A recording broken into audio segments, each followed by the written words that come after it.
How to replace a human touch Super Novo X lower door section. You will need the pry tool that came with the chair and a Phillips head screwdriver to complete this procedure. Be sure to save all removed parts for reassembly. To get started, power on the chair, power on the remote, then press the silver touch panel on the front of the upper door section until the door raises automatically. Power off the chair, then unplug it. Next, use the pry tool that came with the chair to pry the door panel off the door.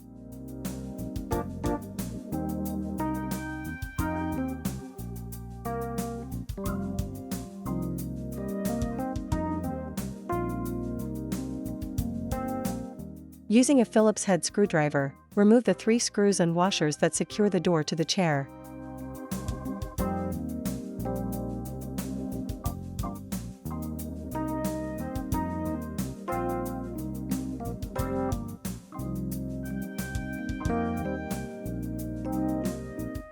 Lift up on the front of the door, then slide it forward to detach it.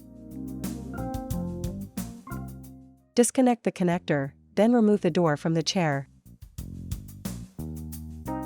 To install the new door, first place it next to the chair, then connect the connectors.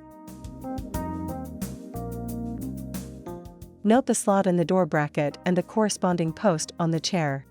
Insert the post into the slot, then slide the door to the rear as far as it will go.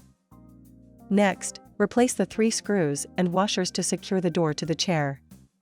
You may need to lift the front of the door slightly to align the front screw holes.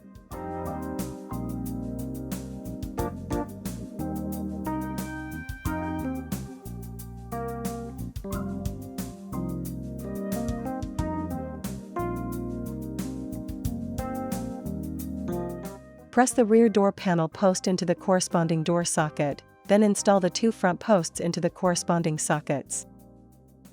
Press firmly around the upper and lower door panel edges to install the remaining posts into the sockets. Now, plug in the chair, power it on, then power on the remote. Press the power button again, then select power off to lower the door and restore the chair. The chair is restored when the door touch panel lights turn from red to blue and the remote automatically powers off.